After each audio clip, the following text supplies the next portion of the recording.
Good morning, good evening, good afternoon. Welcome aboard the Max Afterburner podcast, brought to you by the No Fallen Heroes universe, man. We're knocking out a part 2 with my brother Chicken. How's it going, bro? I'm doing great. How are you? I'm good. You look even better than last time.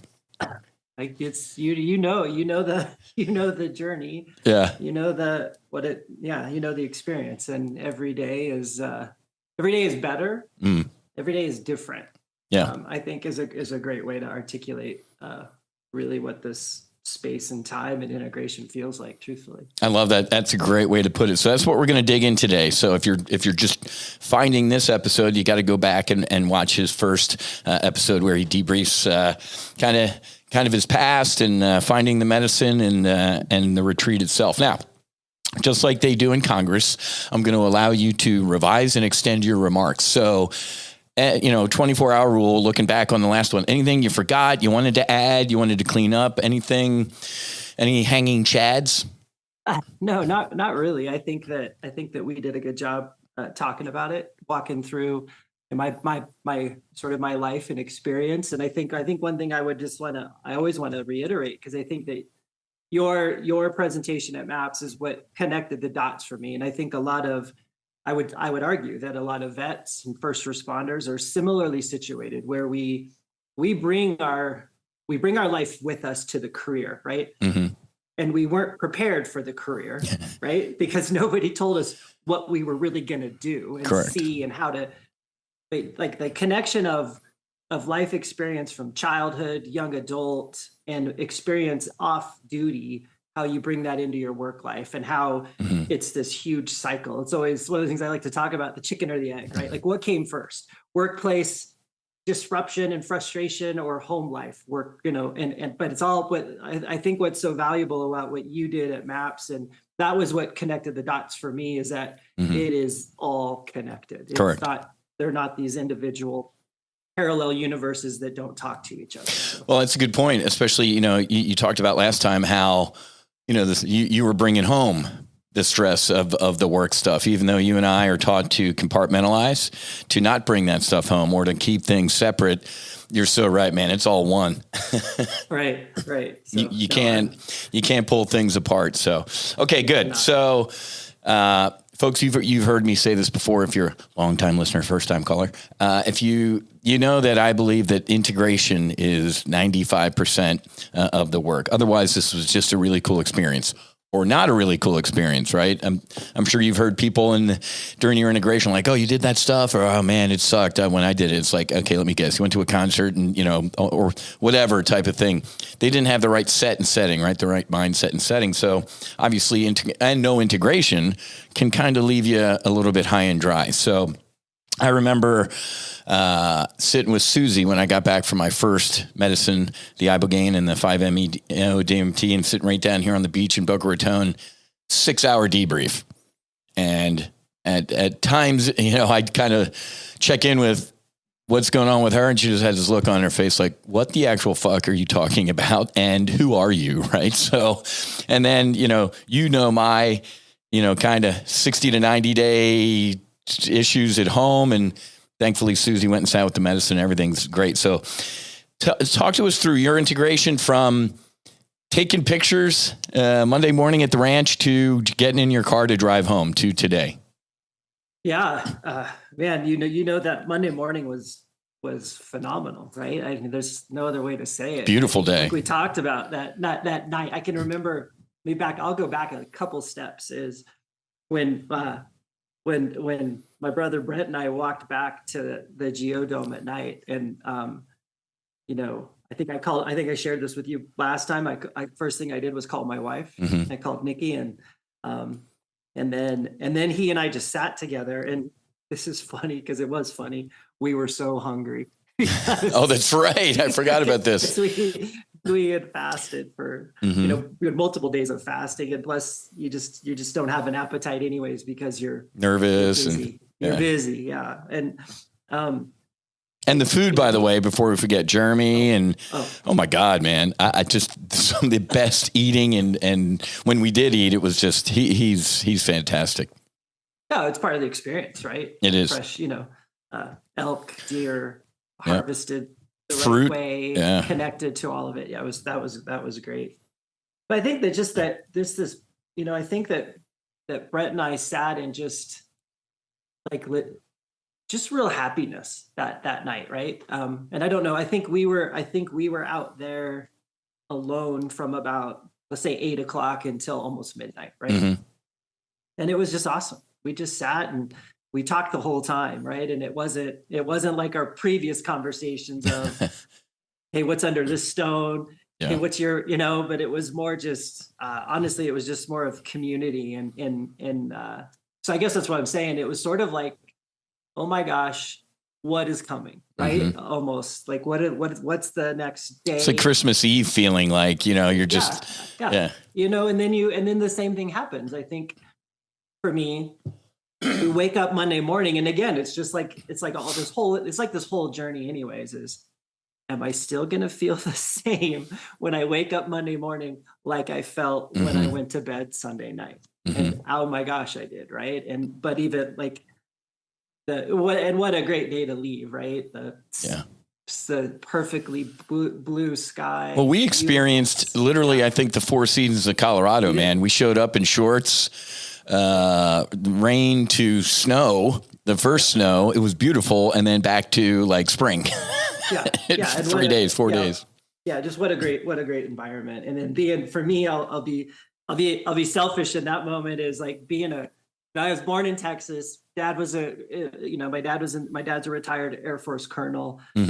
Before my parents divorced, we moved around a lot, but I would tell you, I'm a Coloradan at heart. Right? I've been here since I was 5 or 6. And selfishly looking across at the mountains and, I was, again, even though I've been here most of my life, just in awe of that space. You can still appreciate it. And especially Monday morning, like you're talking about, with a scrubbed pair of eyes, you can see the mountains that have been here for billions of years, and you feel connected to all of it. You do see that you look at things a little bit differently, a little bit more beauty in the average things that sometimes you just drive right past. Yeah. And I thoughtfully, that seed was planted of, you're going to really, like, the seed was planted with me from Nicole that you're really going to enjoy your drive home. So I thoughtfully, you've done the drive, you know the Front Range now. And I drove I-70 right west, but I took the back roads east. Okay. On purpose. And so I don't want to get too far ahead of myself, but so I planned my route home with that seed being planted of what that experience was going to be like, so taking in the sights and sounds. But I'll tell you, Monday morning was just, again, same idea. Like, couldn't wait to get up, right? It's like Christmas morning. Am I going to feel the same way? Absolutely. I did.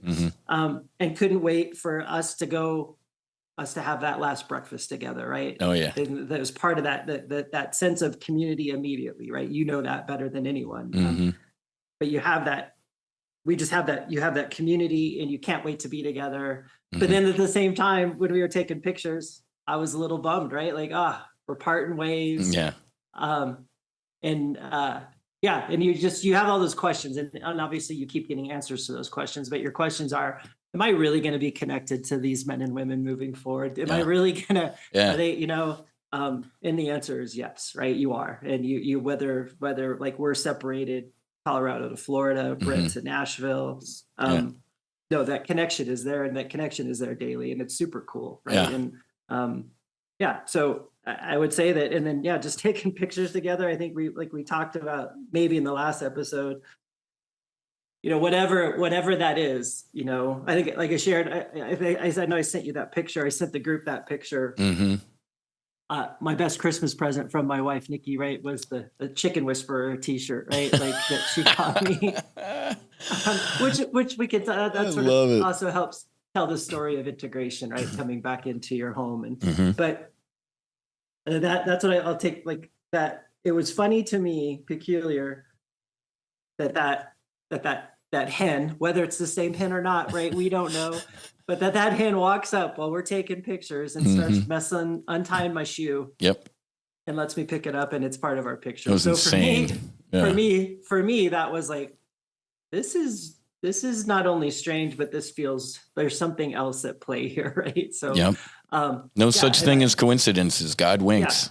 Yeah. So that, yeah. And I cherish those. And you know that. I see it with all of us, but I cherish those goodbye pictures. Those are awesome. And and it's great. It's great to have the opportunity to take those because just like, and I'll share this as we walk through integration, but putting faces with names, right? Because I come home and rattle everybody off, right? And, Whiz and Doc and Nicole and and then you have to thoughtfully like, okay, I have to tell you Whiz's real name exactly, or Coco. It's Carolina, Carolina. Yeah. Because otherwise, right, we could all be like, if you just said, "Hey, this is Chicken," like we're people, right? Exactly. There's got to be some story and connection. But yeah, no, it was just that again, that dichotomy of man, I'm bummed to leave these people that I had this experience with, but I am so flippin' excited to get home and to see what every day looks like. And I think I shared this in the last episode at the very end, but I'll tell you, I couldn't wait to get home. Yeah. And so again, it's another unique experience driving home. I took the back way home.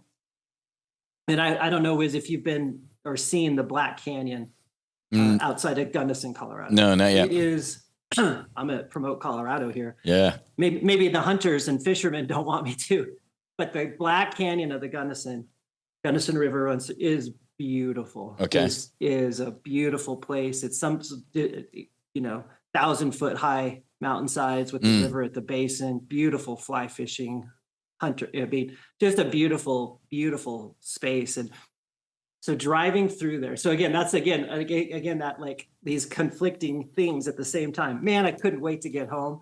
But oh my gosh, driving through the Black Canyon. Yeah. Just beautiful. Like you mentioned it had snowed, the day and a half before. Just snow-capped trees, 1,000-foot canyon walls. It was this unbelievable experience and taking it in. Like I've driven through the mountains and I've always appreciated that living in Colorado and landscape, but for sure it was different, just the connection. And so it was, again, wonderful drive home, but at the same time, I couldn't wait. I want to get home. Yeah, exactly. I want to get home. Yeah. Yeah. Did you notice yourself? It's funny because, I had a Porsche 911. I was the guy on I-95 on your bumper if you were in the left lane. I got back from doing the medicine. That ain't me anymore. I was like, sit in the middle. I'm like, I'm okay. I'm driving angry or whatever. I'm like, everything's fine. I have this like calming sense.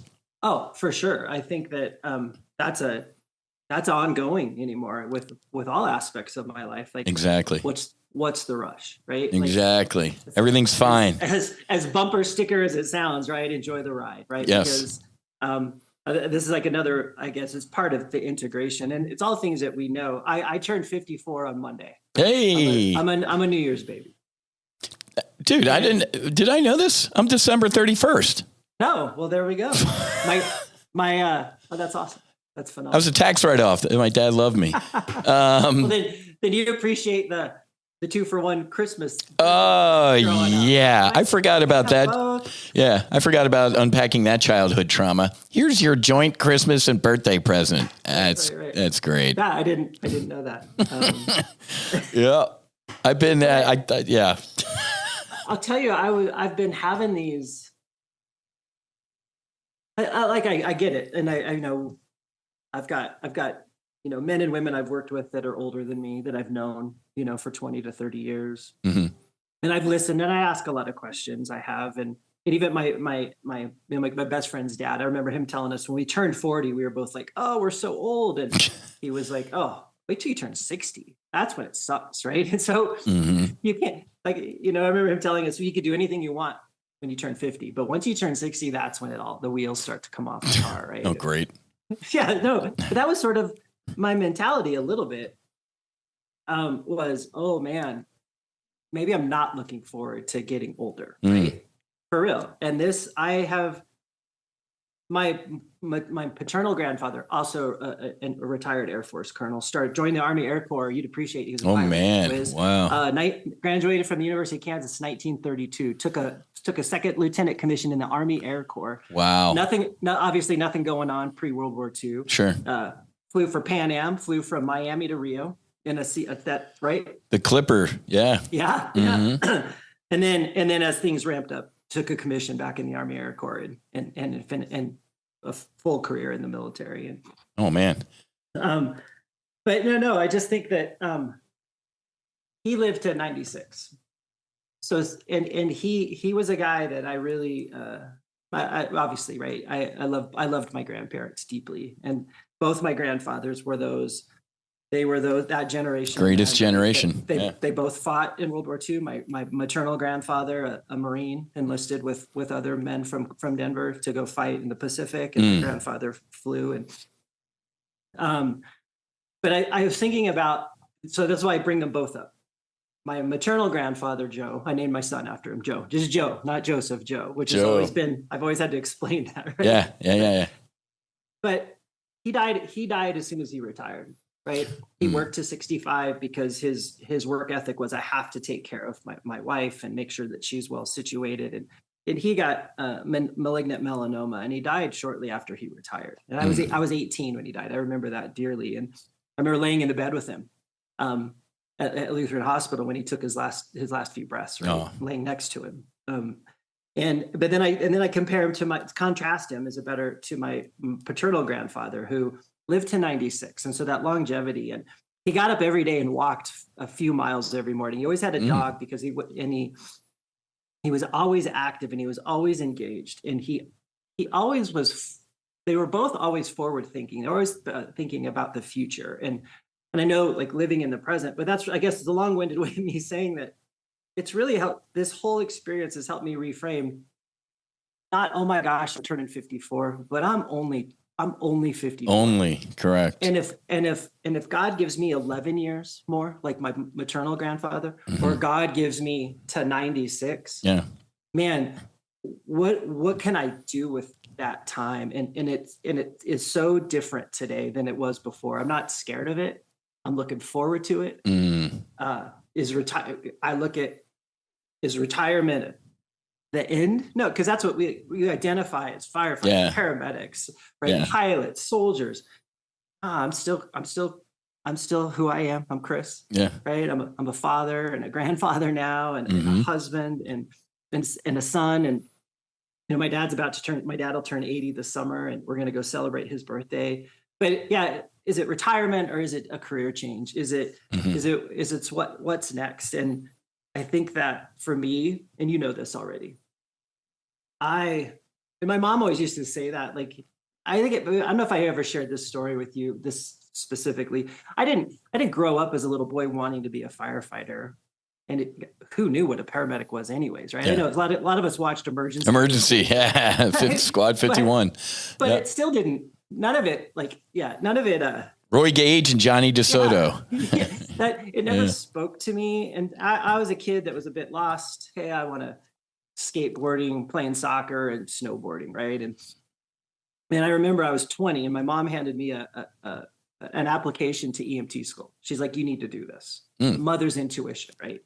But as I got older, and especially when I was during that period of time when I was a Denver paramedic, she said, I knew you were a caregiver, right? And that's why you did what you did. And that's why I knew that this would be right for you. Like, again, a mother knows. And, that's, again, I think part of integration is teaching me is, my mom was right. It's what I did for a living. It's why now in my administrative role is caring for the men and women that serve, right? And that's my goal every day, is taking care of them. How can I make it better for them than I had it? How can I lessen the load? How can I make sure they have psychological safety, financial security, all those things, so they can go do the job, right? Yeah. Go focus the mission. Yep. Yes. And that's what it's like. That's, for me, that's, I guess, whatever comes up in retirement, or I'm going to look at it like a career change, but how can I serve that same community better? Yeah. And I think that this journey in integration is teaching me that there is something better, and I want to be a part of it, and I want to get message out to men and women, because it changed my life so dramatically, right? And my outlook and who I am. I love that, bro. I feel the same way you do. After doing the medicine, my idea of aging completely changed. I've never felt younger. I've never felt better. And sense of purpose, like you alluded to, like now, my first Ibogaine experience, I said, God, what's the future look like, man? What's the next chapter look like? And he certainly mapped it out, and now I got it, right? But age, old me believed in death. New me doesn't believe in death. I just believe in a transition, man. We saw it. I mean, in Colorado, I was in between two worlds, man. I could see that, and then I'm like, I got it. And we all said I got it, like we talked about last time. I think at the same time. But I'm like, I still got this. I got my family. I got a mission. So thanks for knocking the rust off. I got it, right? So, okay. So let's talk about walking in the front door. Yeah. So, and hanging. Did you give Nikki a debrief? How'd it go? No. And so I still have that. Oh, because it's still coming to me, right? It's still like, what really happened? You're still getting downloads. So for sure, I guess the best way I could say, like, maybe some of the, this is probably too strong, but some of the superficial experience, right? The tactical stuff. Yeah. Mm-hmm. And then more generalization of what it was like. And then I was in a unique situation where, man, I had to go to work a day later. Oh man! And then I had to travel. And then I had to travel to speak to do a presentation at a conference. And then Nikki joined me the day after my presentation. So we were in Tucson, Arizona. And so we spent a week together at a hotel at the on the outskirts of Tucson. So again, beautiful space, beautiful to be together. But difficult for us, right? Because, in her own words, she would tell you that I am different, right? So, and different means, it's hard to really articulate, but it's sober, right? It's present, but my brain, we're growing and evolving. And so I still had, those, like I talked about in the last episode, and I know that it happens for all of us. We develop this protective system, that fight or flight, that hypervigilance, hyperarousal. That's I'm tearing that wall down, but it takes work to tear it down, because it's not just my brainwave activity, right? I did 40 some odd sessions of neurofeedback that worked specifically on my high beta wave, pushing it down, working on a part of my head where I had a pretty bad head injury. But you still have to be present and conscious about the work, right? And in working through it. And so what I'll tell you is, couldn't wait to see her, man, what a great embrace. And then, man, I got to go to work. But then I got this anxiety too, like, oh, I'm open, right? And I got to be careful too. I'm worried that I have to protect myself, right? From, but I had a wonderful conference experience. We had an incredible presentation that was very well received. And then Nikki and I, what was different, and I'll just be explicit here, is what was different is when we'd vacationed before, man, in the pool, and margaritas and cocktails are flowing in the pool all day and enjoying the sunshine. I didn't do that. It was different. And so it was very different for her, because it was such immediate, in your face transformation. Radical. And not like I wasn't able to tell her that before, like, hey, this is going to look different, because I really didn't know myself. Right. And so those are those moments where, like, oh man, we're talking, but yeah, for sure. Those moments where I'm internalizing a little bit is, which she will tell you, she did the same thing. Right. Because she said that, is he still going to love me? Is he still going to want to be with me? Correct. Yeah. I'm saying the same things, man. Is she still going to like who I am? Because I'm not drinking 4 or 5 Jameson to be the life of the party anymore. Right? but also one of our things was that, like, when we went on vacation, that's what we did. We hung out at the pool and drink. And the same, when the weather's beautiful outside, let's go find a patio and have a couple cocktails. And so it's just changing and transformation. I'm still all in with being in the pool all day. I'm still all in with go finding sunshine on a patio. It just has to look different. And so it's taking more adult, sophisticated conversations as a couple, right? To talk through that, right? And for her to be vulnerable and me to be vulnerable and say, it's one of those things that I know you have all these reflections, and journaling has been like, what a phenomenal tool for me. Something that I never did before. But these things we're talking about, I journal them. Good. Right. And so getting them out, but you're able, what I love about journaling, right? It's the same as, it's not the same. Like, self-talk isn't always telling the truth, right? Exactly. Journaling is telling the truth. Yep. With your own writing in your own hand, brain to stilo connection. And that's what, and I know that all this stuff seems so simple when we talk about it, but there's only one path to the truth, right? You can talk around it. Correct. There's only truth. Yes. There's only truth. Yes. And so that is finally where we are as a couple, is the truth of, like, I love her dearly, right? I'm not going anywhere, right? Like, I'm blessed. I know how blessed I am to be in the situation I'm in.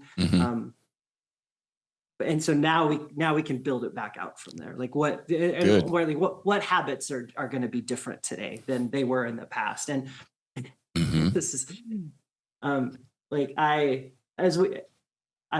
at 54, I'm less into cartoons, right? Like, when we were little, when our kids were little, we're all in and we watch those Disney and movies. But today I'm not, right? And so I had a habit of 1 or 2 Jameson on the couch, and I'm asleep by 8:00 at night. But we just watched a movie together because your kids coming and going, everybody home at the same time. And what I stayed awake for the whole movie, Whiz, right? Like, present, engaged, just a different, right? Not like, I'm just going to go to sleep. Nope. Engaged. So that's all positive momentum, right? But Nikki and I have to talk about those things and acknowledge them. And I did. I was like, oh, look, I stayed awake for a whole movie. And she's like, well, why do you think that happened? Duh. Let me ask you about the physical aspects of alcohol, right? You're like, hey man, usually I'd be in the pool and 5, 6 margaritas or whatever. Not calling to you, is it? Or no. Yeah. Talk to us through that. Cause a lot of people, you know me with Ibogaine, I was a fucking bad drinker, and it made me ill to look it out. It just didn't even after it stopped making me ill, like looking at it or smelling at it, it became a neutral. Like, it went from revulsion to neutral. And now, last night I went out with my mom and Susie for dinner because my mom wanted to buy me dinner, buy us dinner for our Christmas present. I had a glass of wine or 2 just with my steak, and I was like, But old me, a glass of wine was a bottle or 2, right? Yeah, I was always thinking the next one. Exactly. Right? Yeah. And oh man, I better order another round before half an hour's over. It's 6, exactly. Right? Like, yeah. Silliness. No, it's true. So it does not. That's a great way to say it, because that's what I would say. It does not call to you, right? And some of that is both habit, right? And we all know there's a chemical, physical addiction to alcohol. But no, it does not call to me. And I think I touched on this a little bit. Like, I wasn't for sure, and I know that I think there's a lot of misrepresentation of what is alcohol misuse, right? Like, I wasn't a daily drinker. It wasn't interfering with my work life. I never called in sick because of it. I didn't not show up. I didn't know not to drink at 2:00 in the morning because I had to be. Yeah, I'm on duty or something. Going to duty. Yeah. But I did the other. I was part of that binge drinking culture of when we're off shift and we're going to get together and hoot it up. Mission is And so that is no longer in my wheelhouse. Good. Not drawn to it. And like you said, neutral. And we went to a dinner party.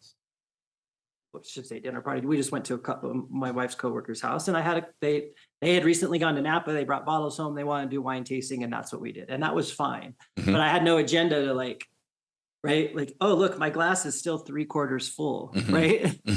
And it's been an hour and a half, right? So those are different. Wow. That's great, man. What a light. we, That's so yeah, good. yeah. And same with mixed drinks is, we made some margaritas the other night and I had one, right? And it was one. And it was, it's just so different. And I have I'm sure like you and a lot of us I have a healthy whiskey collection, right? And I haven't opened a bottle of whiskey. Dude, mine is like untouched for a couple of years. It just kind of sits. I offered to friends, and what's interesting, and I know you see this chicken is. I don't know if you've gotten it yet, but people are like, dude, why aren't you drinking? I'm like, how come alcohol is the only drug that people question why you don't do it, right? Like, oh, why aren't you drinking? Like something bad really happened? I'm like, what a society. You're right, because that has happened, right? Because, well, again, like socially. So again, a good example is I'm turning 54 in a day, and went from the time I think 49 maybe. Well, actually, most of my adult life with adult friends, I've had a party on the first, right? Because none of us stay up till we don't party late, and but my 49 and 50 and 51 parties, or no, 50 because that was right COVID year. So I would say 48 through 50. We had kickers here at our house, right? We had 60 people. My 50th birthday, and I was just telling somebody this story. I got 42 bottles of whiskey as my birthday presents when I turned 50. Oh my God. Liz, we drank 20 of them. Oh my God. The however many 60 people were here, we drank 20. Those are 20 empty bottles. It's a half a bottle a person-ish. That we were throwing away the next day, right? So we're having a small gathering. And I was just mentioning, Nikki, I said, I think I might have a whiskey on my birthday. I might, but it's so different because who knows? I might have an inch, and it might have it over 6 hours. Right? Exactly. So, couple ice cubes. Yeah. Yeah. And it's good, not waking up hungover and feeling like ass, and being able to see the kid and not, it's completely changed my life, man. And you feel healthier, right? I mean, you're just the minimizing the drink. It's great. And I'm so glad that we covered that, because a lot of people, I know ibogaine is really strong for addiction, but I'm glad to hear that psilocybin is having the same benefits with folks. Oh yeah. It's amazing. And I'm obviously sharing that within my peer group. Right. Good. So you and Nikki, it sounds, and it's good because, and it's interesting that she used the word, you're different.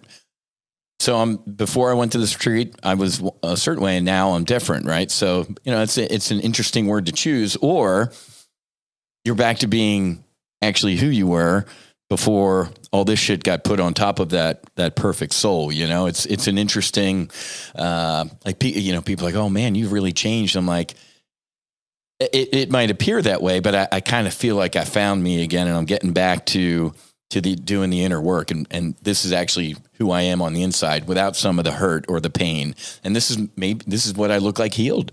And hopefully it's aligning to some, and if not, great. But either way, I'm fine, So it's interesting to hear how you're different.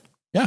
Yeah. I think you have to walk through that, like, apprehension, right? Of telling, again, I'll go back to it, the truth. There's only one path, and the path is always the truth. And we can beat around the bush, and we can slow play it for weeks or months.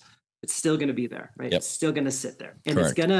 It's gonna erode your relationship if you don't tell it. It's gonna, just as that example. And so, like, we have to thoughtfully talk about, but like, we love each other, and we're good.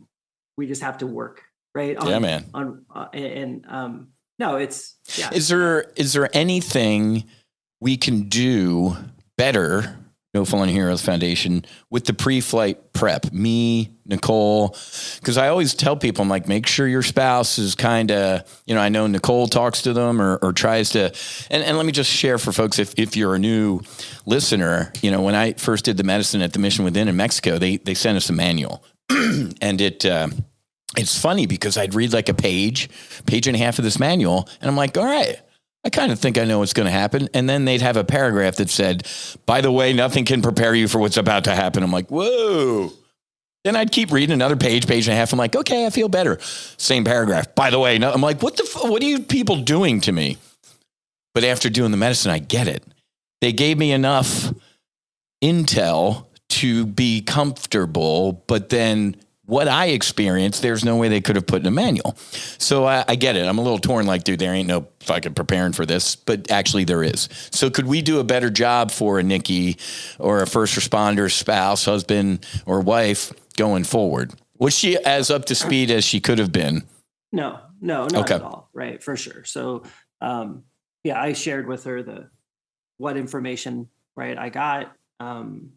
She read the 26 page PDF on 5-MeO, like all those things. And, but I would tell you, I know, and I'll tell you maybe this is a great idea. Honestly, Whiz is Nikki's a human resources director, right? And she's brilliant and articulate. And I would argue that maybe her and Susie connect, and maybe this. Maybe there's an outline. Maybe there's a few pages for spouses. That is, this is what your partner, husband, wife is going to experience. Here's, and here's what it could look like when they come home. Because I'm sure, like you had, I know Susie on your podcast and told her story, and I think that, I don't know, will Nikki ever sit with the medicine or not? I don't know, right? I don't know. But her perspective, I think, is incredibly valuable. And I would say it's also probably very common, right? And so, I think the idea of them putting words on paper of this is not only from their own, maybe a couple paragraphs of how it was received, but also like, here's what you should do to prepare and have a better understanding. I love this, man. Let's get some spouse case studies. Maybe in a lesson learned binder that says, hey, I'm Susie. This is what I, and hey, I'm Nikki. Yeah, this is great. I love this. This is good. Because I always want to make this better, right? Because the integration is so critical as you're finding out. And the more we can prepare the significant other that's at home, I think the more success there will be. I mean, I've heard we're always getting better. So this is good feedback and I'll take this on board. But man, there's been some horror stories, right, of people in the past whose spouse had no clue and bad things. Well, to your point, it's only truth, but couples have had some significant problems coming home. Like, who's this guy? And I'm the person left at home was completely blindsided by who this experience and changed them. So the more we can prep, the better. Yeah, because I look at the worst case scenario, and obviously you probably have some experience, but I've seen some of them not from the medicine, but from men. And I say men because it's only been men that I know that have become completely sober, and their spouse isn't in. Their spouse is like, nope. Yep. I know a guy who came home and his wife purposely stocked the refrigerator with beer when he got home after a 35-day outpatient treatment, and so I think that's part of it too. Is like, everybody needs to know this is right. Here's the truth. Here's the goal. Here's the risk, right? And none of us want those marriages to end or erode. But I think one of the things that it's like we talked, maybe it touched on it the last time. One of the huge parts of my integration is really being able to reconcile the difference of aloneness and loneliness, right? And what loneliness is a negative, and the loneliness is an attachment to having to have something, and that's always with you, and not having confidence to be who I am confidently, a person, a bottle, a behavior, and so I think it's a great idea, and because I think that you do two things: is you can apply some narrative and education at the same time for spouses and prep, and maybe expand further is, maybe in 6 months, and there's also a guide to integration when you get home, not only just the prep, like, hey, this is where, but here's some things, maybe the spouse starts journaling, maybe there's conversation starters, maybe you're setting time aside to say, hey, this 30 minutes every Friday afternoon at 4 p.m. we're going to talk about where we are today. Right? I don't know. Yeah. Chris Provin, call sign Kid, and Linda, I I think every Friday they do a cacao ceremony now after they've come back from the medicine. Every Friday they schedule kind of a gratitude ceremony or whatever they call it, and they connect, which is pretty cool. It's beautiful. So it's a great idea. We're going to get kind of all these lessons learned from folks together. So listeners or viewers, I want you to at this point in this podcast, I want you to realize something. This is work, right? Chicken went through a 3-day experience, and we're talking about some pretty significant heavy lifting. So this goes to the people who are like, oh, I did some mushrooms at one time and blah, blah, blah. I'm like, man, this is a serious mission, right? We talked about last time all your pre-flight prep, man. We talked about on-site stuff, and now we're doing a pretty thorough deep dive into the integration. So for all the folks out there, you want to do the stuff recreationally, knock yourself out. But I'm telling you, it might not be with the best results. These medicines, psilocybin, the ibogaine, iboga, the toad, man, they can, they can do a lot of help, but they can do damage if you're not in the right mindset and setting. So I'm glad we're digging this much into your integration, because it's work.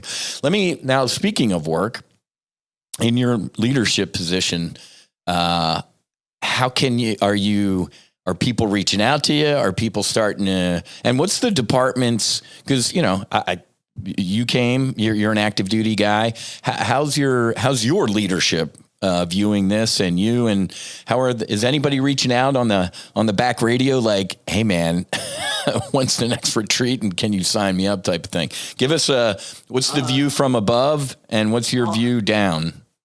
I think, one thing, I'm blessed to be in the position I'm in, right? So I want to make that. That's not a coincidence, my brother. You're exactly where you're supposed to be, right? I'm blessed to be in the role I'm in. Mm-hmm. I'm blessed to have a little bit of experience, not personally, but I think I shared this. I have a good friend of mine, physician, who was my medical director when I was on the SWAT team, who's also a soldier deployed in Iraq and Afghanistan. Mm-hmm. And so he had a lot of experience with ketamine, and he had administered ketamine in theater, which we're all familiar with. And sure. So he started a ketamine practice here in the States, in San Antonio and Denver. And so I was blessed to have the opportunity to send 8 or 9 of our paramedics to him pro bono. And so got that experience to start. That was really me opening my mind initially of what a psychedelic medicine, what's really out there in medicine, right? Like this is thoughtfully applied, right? And again, another, like you said, well situated, living in Colorado. Colorado is a progressive state from that in that perspective. And so the decriminalization of psilocybin in Colorado is phenomenal. And by the end of 24, which you guys know all too well, is everyone will have access in Colorado. They can actually put green money down and they can go receive it. And so it's and then what extrapolates from that is benefit plan structure and all these other things that are possible. Yeah, man. Right. Yep. But that's a long-winded way of saying, look, at the end of the day, it was not like I'm also well situated because I'm not currently on a piece of apparatus, right? I'm not in that environment. So I'm safe by not being in a safety sensitive position. True. And one of the things that I do believe is that I do believe in those values. You say put the ladder down, and in our world, in the fire service, we talk a lot about leaving it better than we found it, right? And making it better for those that come behind us. And so I truthfully feel a responsibility. I'm in this position. I have all this awareness. I've been helping care for people. No one is better situated to go through the door first than I am. Boom. And so, is it risky? I'm not going to lie to you. Am I nervous? Absolutely. Because I don't know how it's going to be received globally in my organization. It's not, I didn't go, and that's what I'll say is I would have to probably say that my department doesn't, stand by or condone or, but I get it. But have I gone and told leaders? Yes, absolutely. And so, when you frame it around a few things, but look, it changed my life. It removed suicidal ideation from my mind. right? Mm-hmm. It made me safe. It changed my life forever. Booze. That generational change. Yeah. We already know that. Like, that's a great Mm-hmm. way to talk about it. Is the last time I saw a real attempt at an empirical research on alcohol misuse in the U.S., they say 10% of the U.S. general population. 10%. Now they don't have great data because none of us, you know that when you were in, and none of us. I'm not gonna. Yeah, I'm not a drunk. I'm not a alcoholic. And so we don't fill out surveys, honestly, especially when we're in those roles, right? Of course. Because they know I filled this. Yeah, exactly. It's not anonymous.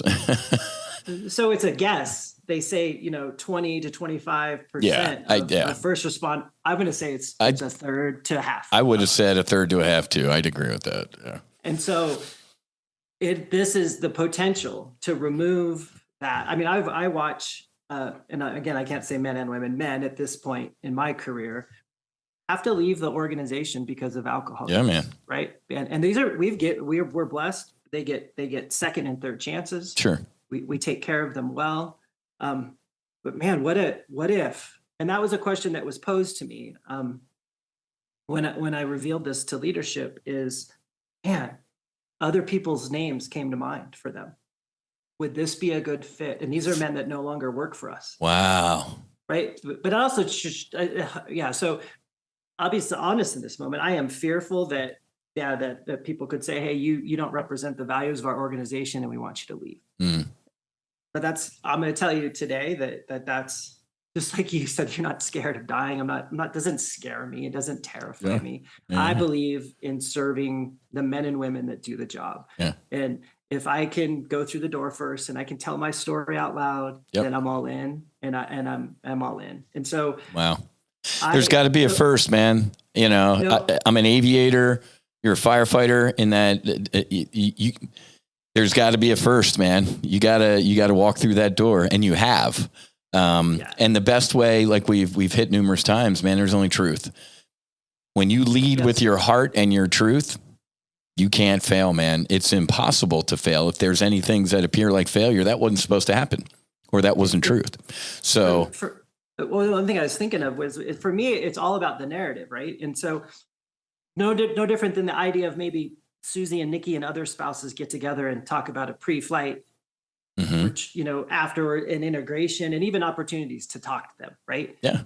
A weekly call with the spouses. It also changes the narrative, right? Because a spouse may have no other narrative around these medicines than people abuse them for negative. Recreational. Correct. Right. Yeah. So there's an opportunity there, I think, to change the narrative globally.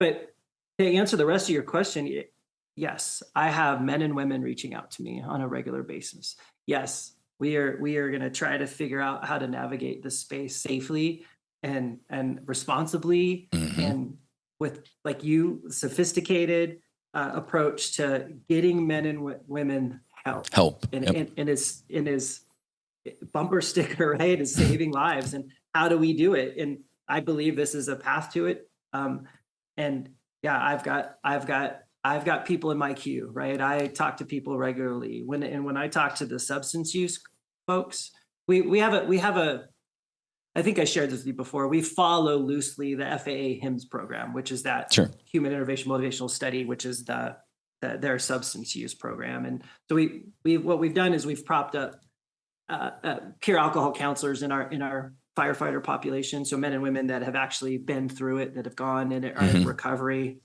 right now, and have been sober, to help navigate the organization, and then a robust peer support team. And so within that circle, my gosh, is there a huge appetite, like just me, my story. Yeah.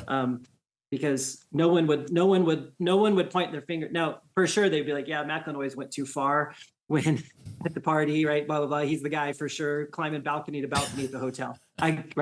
Those things are gone from my life. Yeah. But nobody would have said, I can't do my job. I'm not a daily drinker. Right? And so I think what's so powerful about it is that the ability.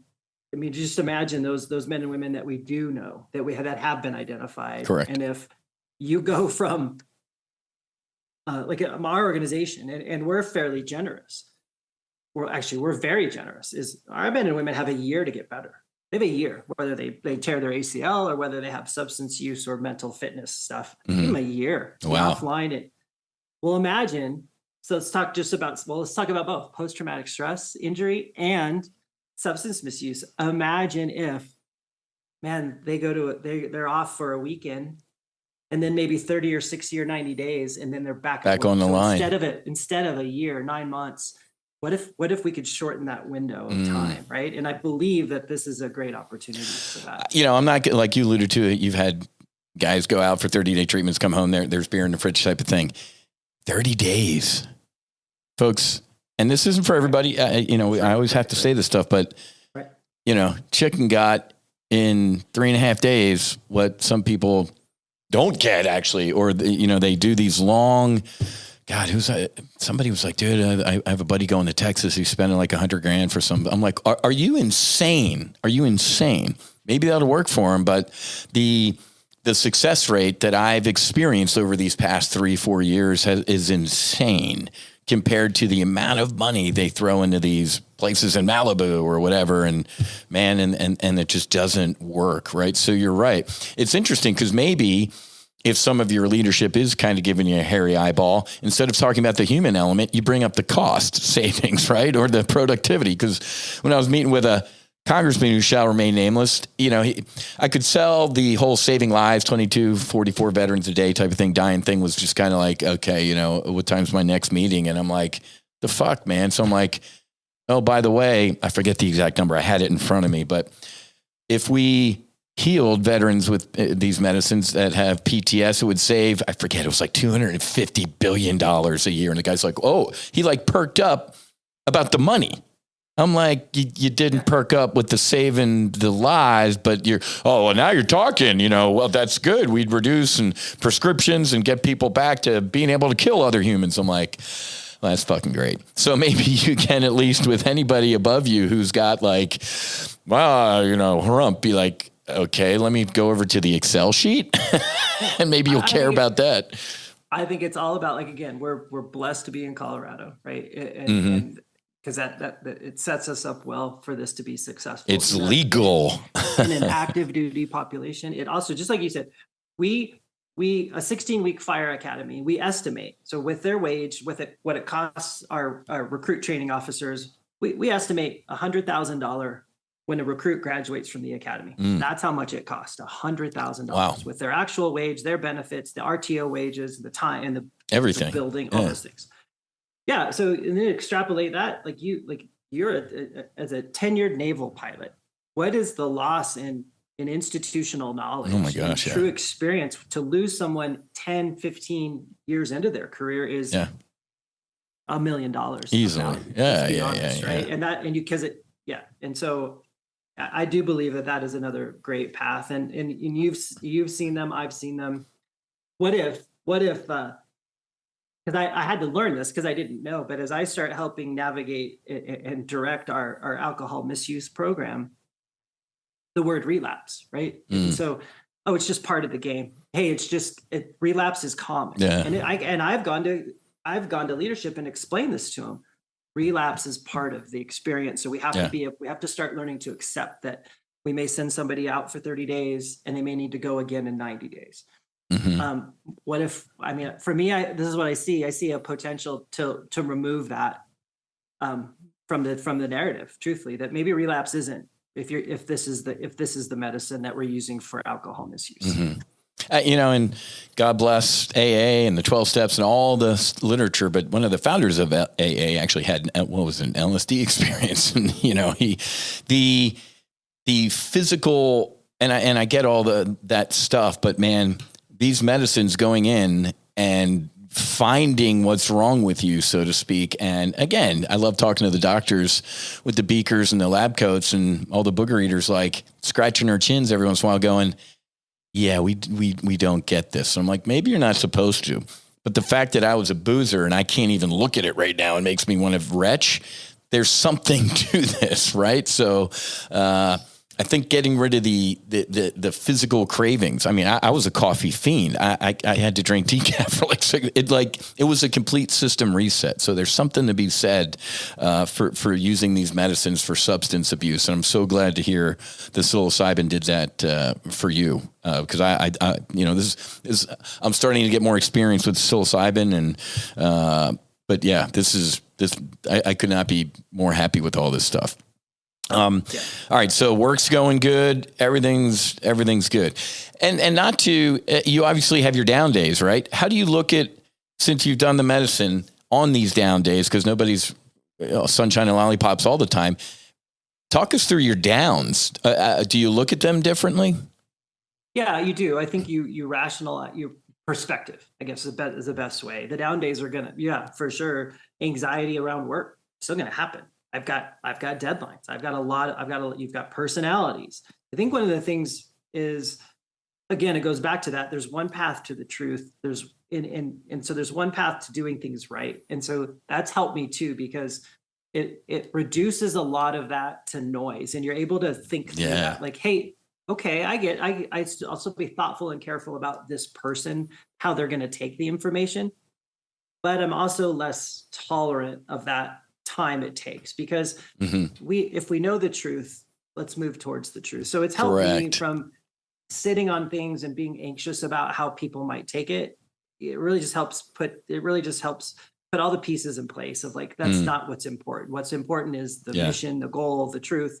But then too, just me personally reflecting on things is, again, I'll go back to journaling and why that is so valuable, because again, this is what, Nicole is the one that expressed this to me. And it's when we were up in the mountains, was you can rewrite what you wrote. You can scratch it out. You can change your thought. You can make progress. And so you can also write bad things in your journal, right? You can write negative thoughts in your journal. Yep. And so that's how I navigate a lot of that space. Two things, which we both already know. And I used to fitness, right? Fitness and activity. And I used to run, and I always used to say, man, at 2 miles, my brain is on fire, and I can think about and process so many things. And so I lean heavily on a routine of fitness. And so I used to be in a race to do it, though. I used to have to get up early, go to work. Now I have a gym in my basement. I'm doing it at home. I'm taking the dogs out first. It's so different, but fitness and journaling. And so when I am ruminating, when I do have that, it's different though, because you recognize it right away, right? Before a thought would take me away for a day or 2 days or a whole weekend. But now that doesn't happen. That ruminating thought, I deal with. I write it in the journal. I exercise. I'll write after I exercise, because before, when I would run, I forgot that thought. Yeah, exactly. But that journal's on the couch in the basement, and I walk over to the journal and I sit down and I journal. And so it's just processing. And that's, so even the negative energy, the negative thoughts, they just get processed in the spot. And I also, and the same stuff, the acknowledgement of what it really is, that self-talk is just that, that we write our own stories, and process your story then, right then. Don't wait. Don't like sit on it and let it cook. Man, right? Be done with it. I love chat. Sorry.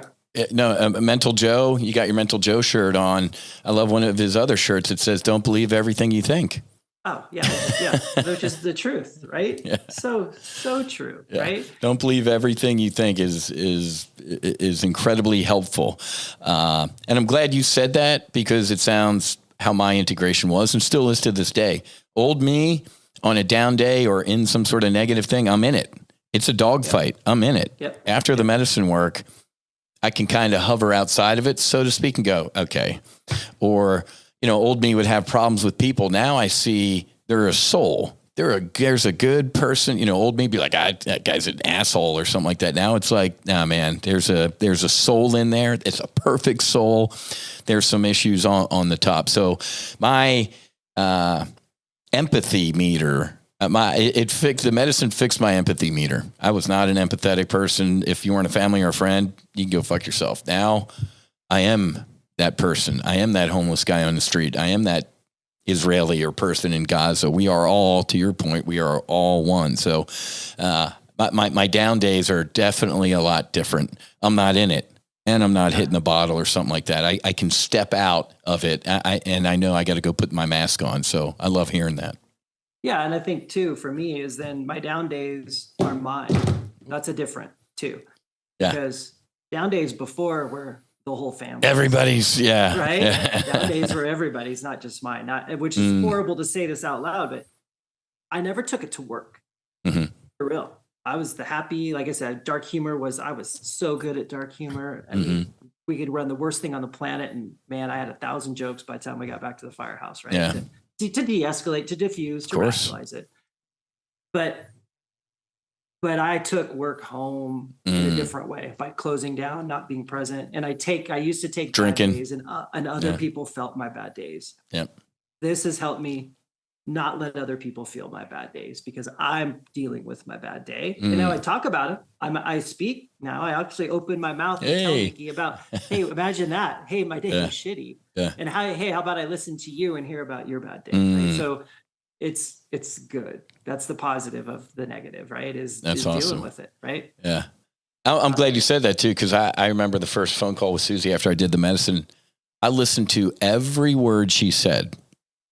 I hadn't done that in decades, to be honest with you, man. It was in your one. I hung on every word she said, and I couldn't wait to get home. Kind of like you, you're like, I want to get home and be with my family. But I actually started listening to people now and being more empathetic. And I don't want to be too hard on myself, like pre-medicine, but it really changed a lot of that stuff for me. And I remember looking back at quote old me and be like, man, God, how miserable or sad kind of your existence was, and I don't look at that to feel bad about myself. I look at it to see how far I've come, which is awesome. So that's why the journaling is good for you too. So you can go back a year from now and be like, man, look at how far I've come. It ain't all sunshine and lollipops all the time, but man, even on those down days, look at me journaling or look at me talking to Nikki or something like that. So I just think that's fantastic. Yeah, no, it's wonderful. So it sounds like integration it's the 30, 60 to 90 looks like and then you find your cruise speed, which is awesome. So Chicken, this is great, man. I love you. Thank you for this is brave, man. Going on a running a freaking burning house or helping somebody who's wanting to commit suicide takes courage, man. But this, especially now that you're on the other side of it with the sweaty palms and dude, I drove right past that driveway. Thank you for your courage and speaking your truth, man. I appreciate it. No, I appreciate you saying that. And know if feel similarly about you and you being like I said, it takes somebody's got to start, right? And I know that somebody's got to start and we have to start in our own professions, right? Correct. So because we can all compartmentalize, he's a naval aviator. He doesn't know what I did. He doesn't know my experience. Exactly. So I think that, if there was anything I was more scared about, it's this. And then if there's anything more, like I said, it's different now. I'm brave enough to tell my story. I'm brave enough to deal with the consequences of what that means. Yeah, man. But I really hope that the consequences are that we help more people, that we get people to what they need, and that we reframe the narrative around this space. And it's medicine, and we're doing it responsibly, and it's a sophisticated approach, and it's not, and it's backed by science with empirical research. And correct. Yeah. So this ain't the 60s, man, or the 70s. It really is a rebirth, and we kind of are on the leading edge. And you're right. Every once in a while, I'll sit here and look in the mirror. I'm like, God, why me? And then the inevitable answer is, why not you? Right? Why not you blazing that path? So I appreciate it, bro. So 2024, man, I'm gonna be seeing you a lot more. Hopefully out in Colorado. We're coming up with our retreat schedule for next year. So if you're listening to this, you're a first responder, a family member, or a veteran. And actually, let me say this. If you're on active duty, I know there are other veteran nonprofits. We don't provide healing grants to people on active duty. Hey, man, you're the pilot in command of your aircraft. I don't sign for your jet. You are you. But if you need some healing, man, you reach out to us. Okay. We're all big men and big women, but trauma is trauma. And if you're hurting and we can help you in 2024, head to nofallenheroes.com. Over on the contact us, you click on that and there's a grant request form. You fill that out to start the process. Cause 2024 is going to be big, as you know, because we're out there for Psych Science in Denver. MAPS submitted a new drug application for MDMA. God willing, six to 10 months, let's say by the end of Q2, Q3 of 2024, it's legal for therapeutic use on a federal level. And boom, that's going to open the doors even more, even though it's legal, state level, all sorts of stuff in Colorado. We need some federal action. So 2024 is going to be big. Chicken, I'm going to see you out there at the ranch with Dr. Jeremy and Quince's place a lot, hopefully. I love Costa Rica. I love Mexico, but folks, we're starting to heal our heroes at home, and that's our mission objective. So, Chicken, thank you. Thank Nikki for us stealing you for a couple hours. Enjoy your kids, your grandkids, man, and happy birthday. And thanks for everything, my brother. I appreciate it. Oh, thank you, Wiz. Love you, and happy birthday to you. And I appreciate it. I can't wait. I can't wait. Exactly. Like a kid on Christmas Eve, and we got a lot of work to do. So, folks, that's Chicken. Make sure you go check out, if this was your first episode, go watch his previous one. And looking forward to 2024. We're going to keep healing our heroes at home, and we're saving lives, we're changing lives. So have a great rest of your day. Have an incredible 2024. Happy hunting. Make sure you hedge. Fights on. Namaste and Basi. Whiz out.